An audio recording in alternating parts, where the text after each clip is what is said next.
Wolf, stunt and special effects coordinator, and you're listening to Dave's Gone By. Welcome back to Dave's Gone By on this Saturday morning. You know, the Oscar nominations were announced just a couple of days ago, so in honor of that, I thought we'd do a bit of movie talk here in the neighborhood, because we do so much about the theater, so we kind of give movies a little bit of short shrift, even though I love them almost as much as I love theatrical productions. So I thought it would be really, really fun to talk to a guy who was involved in movies in a wild, fun, crazy, sort of scary, but also very intelligent, sophisticated, and scientific kind of a way. His name is Steve Wolf, and for many years he's been a stunt coordinator and special effects coordinator for film and television, such films as Castaway and Columbiana and The People vs. Larry Flint, and a couple of John Grisham-related movies, also Law and Order and Rescue 911. So there's all that stuff to talk about, plus the way Steve Wolf has also been using all that experience and scientific knowledge to impart that to school kids, because he goes around the country teaching them science principles using his background in the movies. So what better way to celebrate the Oscar announcements than by talking with the one and only Steve Wolf. Steve, welcome to the neighborhood. And the envelope, please. The envelope goes to you, Mr. Wolf. What was your first... Thank you so much for having me here, Dave. Oh, you're very, very welcome. I'm excited about this, and I should mention right off the bat that you have even a book about what you do called The Secret Science Behind Movie Stunts and Special Effects, which is put out by Saddleback Books. So, just tell me, like, that very first movie or TV show that you got, that you worked on. I'm sure it was as an assistant to the assistant special effects director, but how did it go? Well, actually, the first movie was a movie called The Firm, with this very old actor named Tom Cruise. For anybody remember him? Yeah, I think he changed his name from Krusowitz or something, a Jewish guy. That's right. Yeah, but that was the first... in the old country. Yeah. That was the first film you worked on? That was the first one that I was the special effects coordinator on. Prior to that, I had done a lot of assistanting, as you say. I worked under a special effects coordinator named Gary Zeller, and I had worked as a set medic, patching up stunt people who hadn't applied a sufficient degree of science to their stunts. And after seeing stunt people getting hurt countless times in what looked to be needless ways, I thought, let's put some physics in here. Let's put some chemistry in here. So as in terms of not a necessary part of this. But in terms of being a stunt medic, as it were, you weren't tending to the people as a doctor. You were tending to the stuff that they were doing, and you would make it better and safer. Or were you actually physically, healing burns and bones and stuff?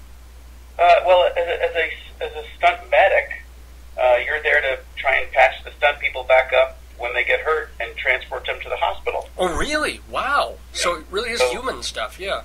Oh, yeah. So there's, there was, and to some degree still is, a possibility that people could get hurt when they're doing stunts. Because stuntness used to be somewhat akin to daredevilry. You set up something dangerous and you hoped it went right, but you weren't really sure. And so it was always nice to have an ambulance standing by. Well, yeah. But right now it's really much more of a science. And in science, you have an anticipated outcome, and based on following the same procedures, you expect to continue to get the same results. So we know pretty much what's going to happen now. We plan these things out.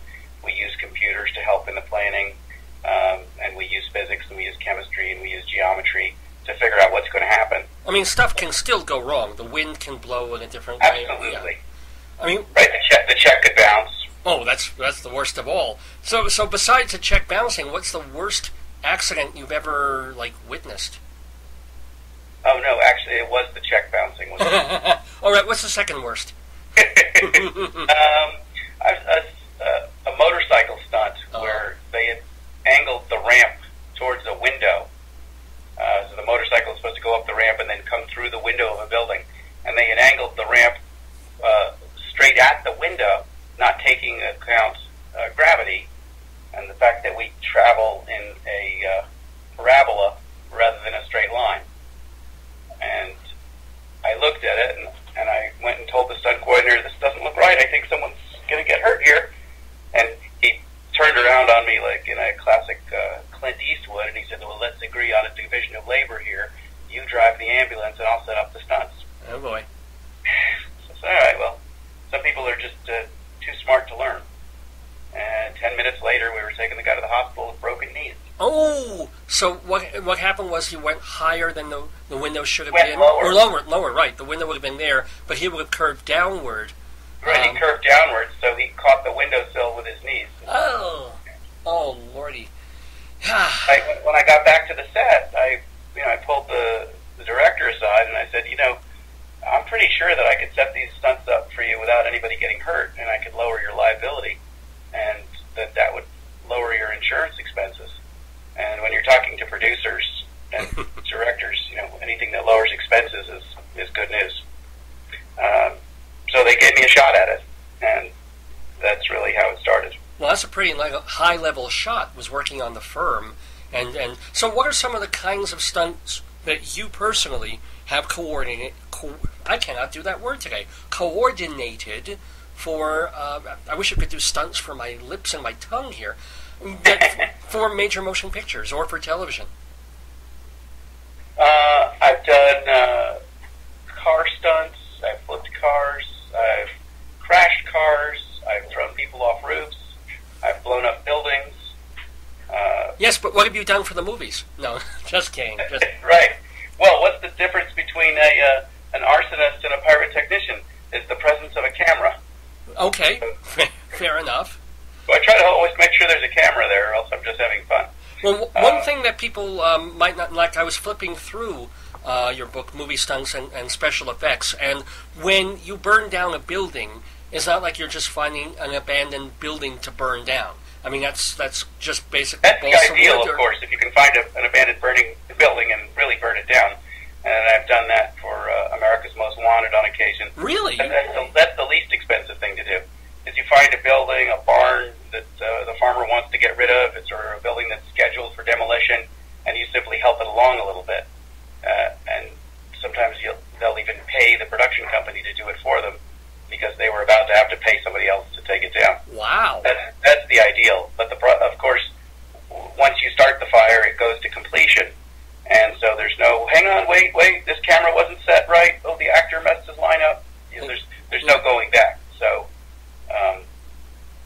So it's inexpensive, but it's not always the best way because sometimes you may need a house to be on fire for 2 or 3 weeks in order to get all the shots that you anticipated.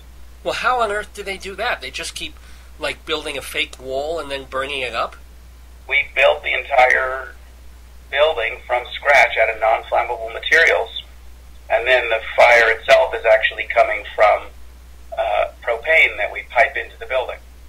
And so we can have a building fully engaged, and then they call lunch, and we just throw a valve. The fire goes out, we go eat, we come back, we open the valve, we turn it back on, and we're back in fire.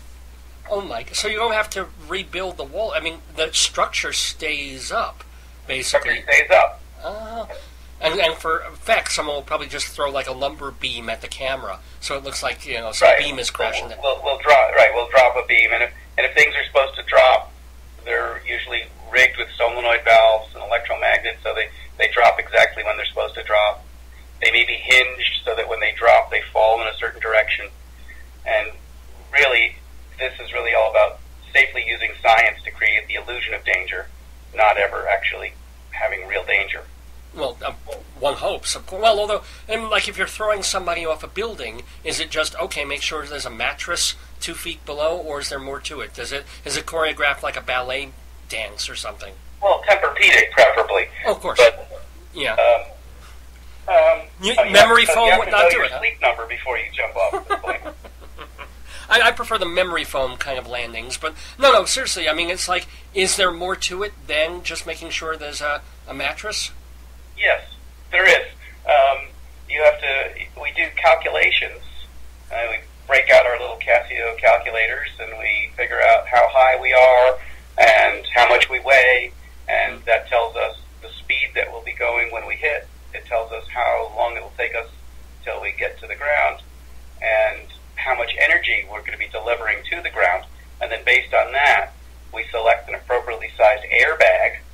An airbag is like a giant bag the size of a small house that's full of air. Because air is a gas, and gases are compressible. When you land on it, it's like landing on a giant marshmallow. Oh. All of the energy of the fall is dissipated in squeezing air molecules together and then out of the bag, and you get decelerated at a rate that's below the rate at which people break. What? That is just so cool. I mean, I kind of get what you're saying. I was never a science head, I have to say that. I mean, I took physics in high school, and the only reason I passed was because the instructor curved a little bit, and then I took it again in college thinking it would be easier just because I already kind of took it in high school, and I wound up with a C. So I get it, but I don't really get it. But you were getting it, Steve Wolf. David, I honestly, I wasn't getting it either. I loved science until first grade. Yeah. At home, I like to, take things apart, and I still do that with my kids. Anytime we have a broken appliance, out come the screwdrivers, and we're ripping into it to see how it works. But once I got to school, science became a lot more boring. It was no more experiments and a lot of handout worksheets, no more explanations because the teachers didn't know what they were talking about. And they would grade you based on whether you had the margins right, or rather than the content. So I was really... That sounds like my recent thesis, but I wasn't even joking about that. No, I just finished a thesis here, and literally the past 2 months of it were about the tabs, the margins, when you're bolding, when you're underlining, and It's ridiculous. Yeah, that was kind of nuts. If Albert had written, E equals MC squared, and he had used the wrong case C, they would have thrown it out. Right. I mean, really, that's true. They would have told him, oh, you know what, this was supposed to be 500 words. You failed, without even looking at the content. So school and science and I just weren't a good combination. But when I got out of school and began working, in the stunt field, then I was able to reinvigorate my love of science, and actually to go back and study it on my own, so that I really did understand the physics and the chemistry, because I had a reason to want to learn it. And when I go into schools now, I show kids movie stunts and special effects as a way to get them excited so that they have a reason to want to learn it. Well, what effects do you show kids when you go around the country with, kind of like a one-man show almost, and you're explaining what you're doing? It's called Science in the Movies. Mm-hmm. We've got a great website at scienceinthemovies.com. We go into school and we do an hour-long presentation. First, we fill the room with smoke using just 3 drops of liquid. And people can't believe, how is it that 3 drops of liquid, when you turn them into a gas, fill a whole room? But it does, and until you see it, you wouldn't believe it. Oh, no, I believe it, because when I drink beer, there's gas filling the room in about 10 minutes. But, right, from just 12 ounces of beer. Yeah. So wrong kind of gas. It's not something then then I've got a little stainless steel dollhouse, light that on fire with propane to show that the house isn't really burning; it's really the gas burning. And the house is nice and shiny when we start, and then it's got black stuff on it. And where did that come from? And how does that chemical reaction work? Then we lift a teacher up to the ceiling using pulleys. Whoa! Second grade girl can hold up the football coach with one hand, using the mechanical advantage provided by pulleys. And again, if it's just drawn on the blackboard, you don't get it. But when you see it in front of you, it's pretty darn exciting. I'm 48 years old, and I would be excited to be in that classroom watching the stuff that you're doing. But you don't do it that much for actual movies anymore. You do it a little. I do 3 or 4 movies a year. I do some commercials. I do some reality TV. But one thing I noticed working on movies, that with all due respect, most movies are pretty stupid. You watch them, they may, if they're a good movie, entertain you for a little while, but then you go home and you forget what it was, and most movies really don't engage you for very long, and there's no real takeaway. You're not somehow improved by the experience in many cases. Mm-hmm. So I felt bad about giving my life up to work on stories that I often felt didn't really need to be told.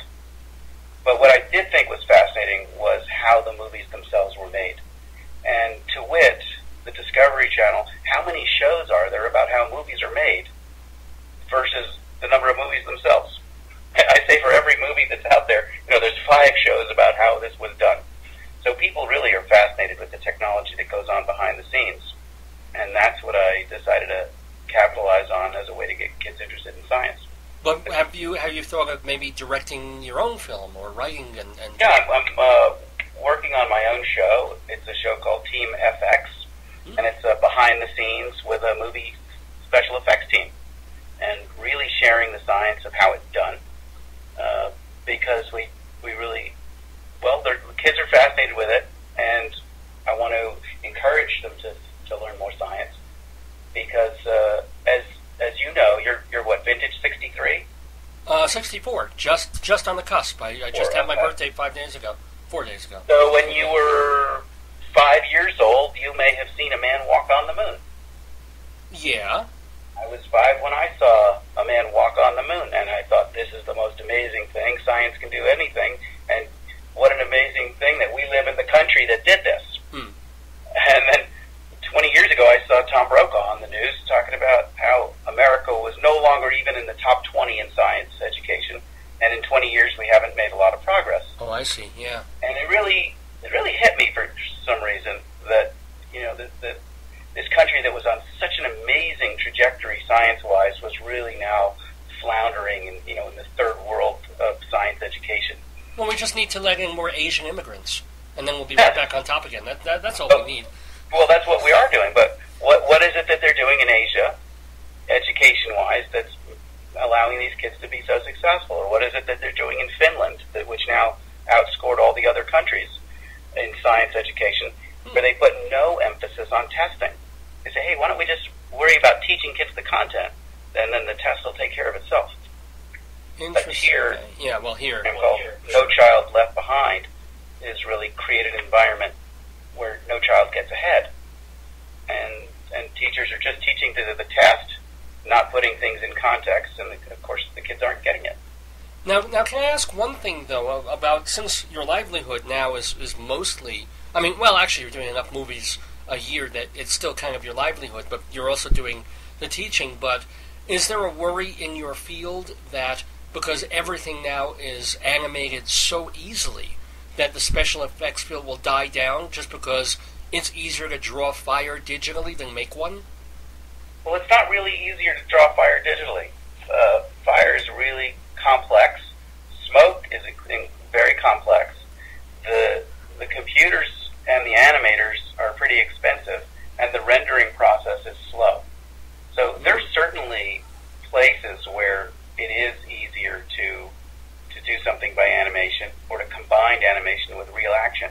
But if we wanted to film an explosion or to create an explosion on screen, it would take animators several weeks to create the explosion, to put in all of the little details and nuances of flame and smoke and currents and eddy currents and interactions. And then if they don't like it, they've got to tweak the program and re-render the whole thing. Whereas between 9 a.m. and noon, I could probably fire off 20 fireballs, and the director could take their pick of which one they want. Wow! And how long? That's cheaper, and it's 100% realistic. And how long would it have taken you to get the materials and all the stuff and set up everything to get those fireballs? It's not you would be showing up at 3 in the morning to get it ready by 9, or days before. I'd probably be showing up at 8:30. Oh, come on. 8:30 to start at 9? It doesn't. The more times you do something, the quicker you can be ready to do it. I guess. I guess you probably used to start your show prep 5 hours before showtime, and now you review your notes in 10 minutes, and you're ready to go. Yeah, but my show sounds like it. No, but it's true. It's true. I know exactly what materials we need to pull together. I know where we store them, and I have a really great crew. And I tell them, bring out all the stuff to do 20 fireballs, and maybe in 15 minutes they can assemble all the materials from our magazine. Wow. Because we keep this stuff on hand, and off we go. And by the way, people might be curious to know that you don't live in Hollywood, California. You don't live in New York City. Your work is generally done where you live in Austin, Texas. Is there a lot of shooting down there? There's quite a bit of shooting. Austin's making 5 or 6 films a year. There's 2 projects coming in right now that I'm working on. There's great crew available here. People are friendly here.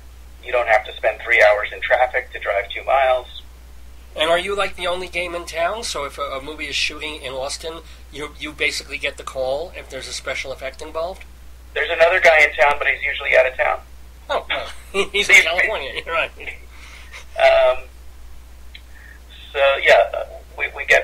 We get most of the work that comes through town.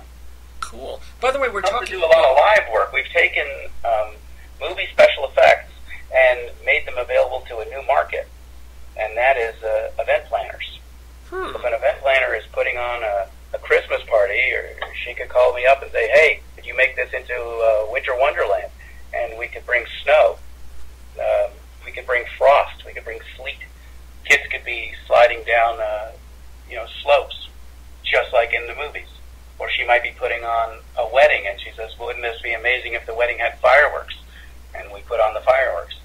So we've made all of the stunts and special effects that are normally available only to a TV producer or a film producer, and we've made all those resources now available to event coordinators. How many people do you have in your crew?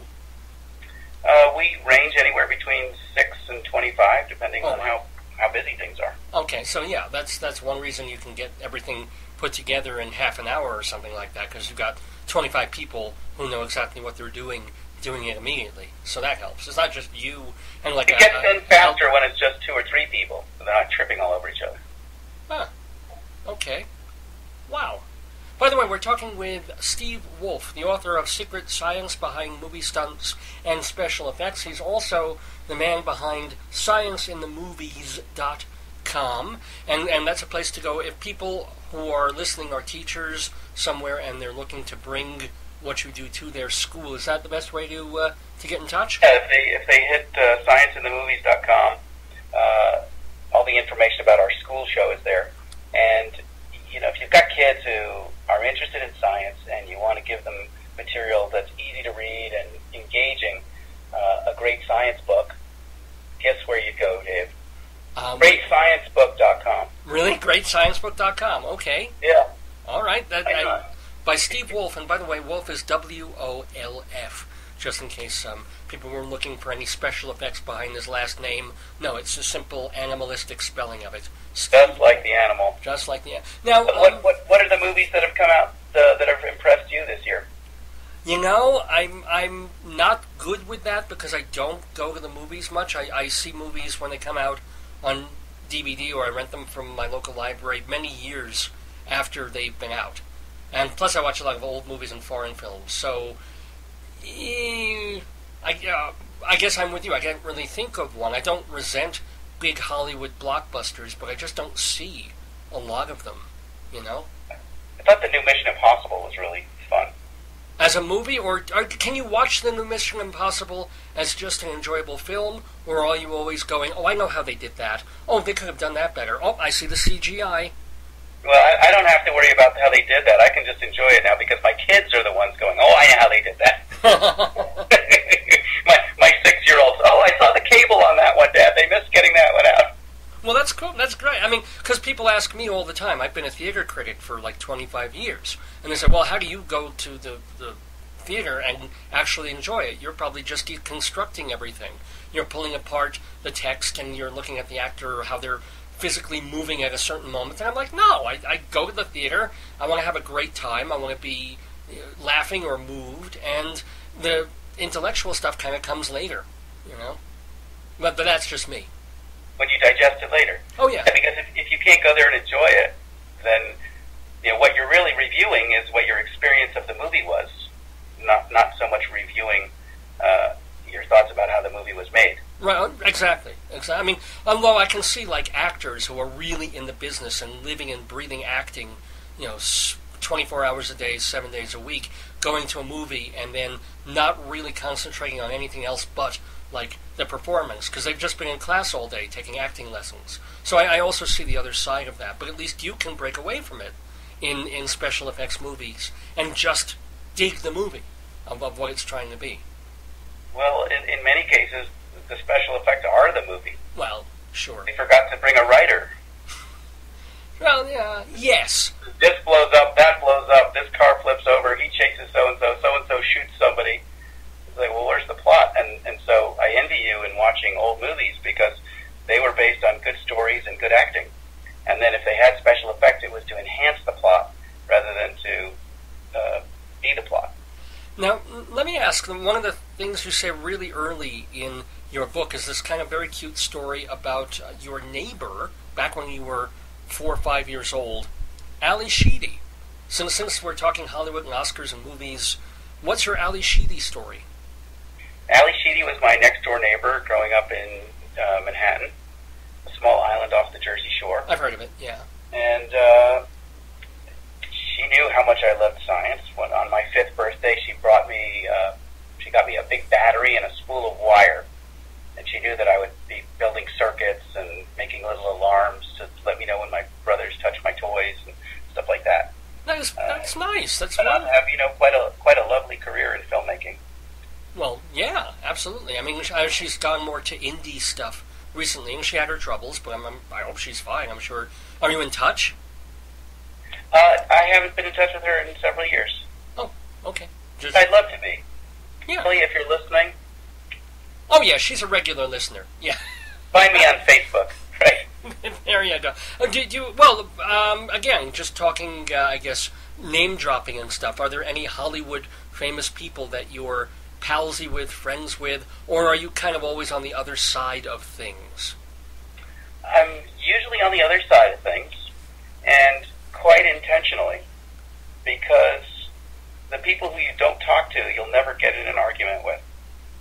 And you never know what someone's sense of humor is or isn't, what their politics are, and... Well, if they're a Hollywood actor, they're liberal, but other than that... Right. Yeah. So I have a lot of money on the line when I'm on set, and so I try to keep my eye on what's important, and that's to do my job well and not be controversial and get my money and go home and spend time with my kids. So the less I interact with people who aren't necessary for my interaction, the more likely everything goes smoothly, and when I go home and get on to the next project. Wow, that's really and that's a really important thing. When I bring interns on set, this is one of the very early things that we cover is stay with your own department. Don't talk to anybody except your co-workers in our department and your department head. Don't go off and help the lighting guys carrying the lighting, and don't get involved in the makeup. And there's a lot of distractible situations there. If you simply do a good job at the thing that you're there to do, everyone will be perfectly satisfied with your efforts. But you help the lighting guy carry the lights up the stairs, then as soon as that light turns up not working for some reason, they're just like, oh, that guy in the effects department was the last guy to touch it. Why bring that trouble on yourself? Good point. Can I ask? And you know what? Usually the things that we're there to do are technically difficult, and so you should be paying attention to what you're doing. Oh, sure. And that is something that I really learned very well from watching Tom Cruise work. We did a movie called The Firm, right, together back in the early 90s, and he had such an amazing dedication to his craft. He never did not know his lines. He always showed up ready to work, completely prepared, and expected the same of the people that he was working with.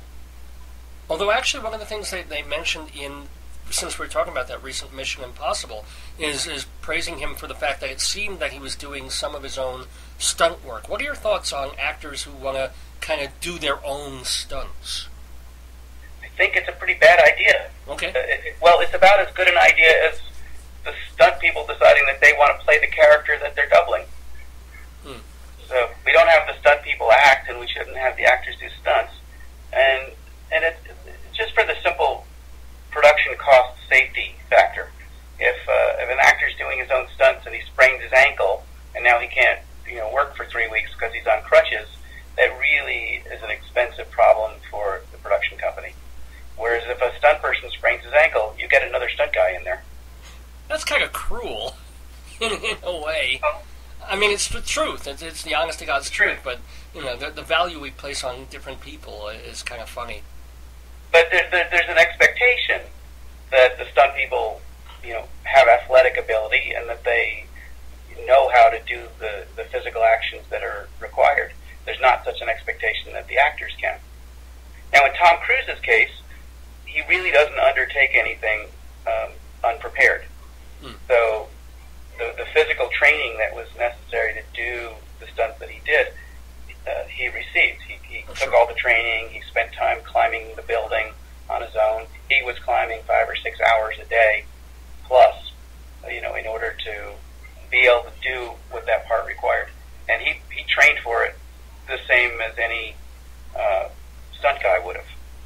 Cool. Maybe more, because he knew that that he didn't have a background in it. He was going to have to study hard and work hard to be ready.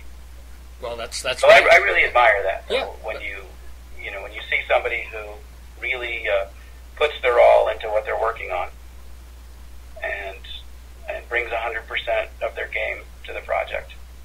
Well, I want to thank Steve Wolf for bringing his 100% game to the neighborhood on this Saturday morning. I want to remind people that to find out more about what Steve Wolf does and perhaps bring him to your school or to your event planning sort of thing, I didn't really know how to put that, but his website is scienceinthemovies.com. And what was the other? Was Great Science Book. GreatScienceBook.com. He's also the author of The Secret Science Behind Movie Stunts and Special Effects from Saddleback Books. My other one little really side question to Steve Wolf is, and I'm hoping you'll say yes on this, but the chances are 1,000,000 to 1.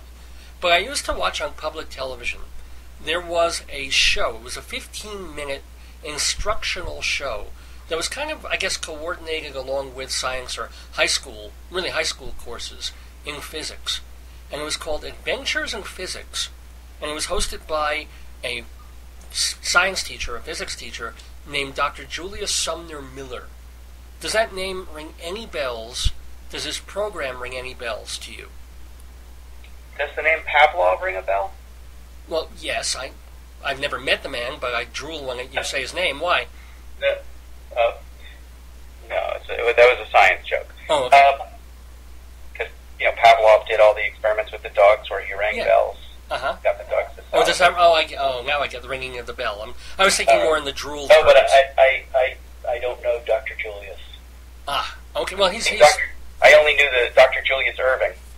Well, there's a science to basketball too. But here's my recommendation to you. I'm sending everybody to your website. Let me send you. I'm sure there's stuff on YouTube and some other videos out there. Look for Julius Sumner Miller and a program called Adventures in Physics, or Adventures with Physics. They're hilarious, they're wonderful, and he's doing a lot of what you're doing in a much smaller sort of high schooly scale with little bitty experiments and, explaining the physics of how things work by showing what they do. And he's also such an eccentric, kind of kooky character. You know what? I believe that he went to the same hairstylist as Don King. Now wait a minute. So you do know who he is? Yeah. Oh, I thought you had no idea. I'm on his website. I'm cheating. Oh, fair enough. Check him out. Check out some of the shows he did. It's really pretty fantastic. And okay. So just an FYI, maybe your kids would really like it too. No, I bet they would. So Steve Wolf, it's been an absolute pleasure. As soon as this conversation is over, I'm going to jump over the table and take a rolling fall out my window and see how that goes. I'm going to measure. Let me know how that works. I'll call you from the hospital. But it's been an absolute joy. Flowers. Thanks. Steve Wolf. Thank you so much, Dave. Been a great pleasure. Thanks so much. Thank you so much. Bye-bye.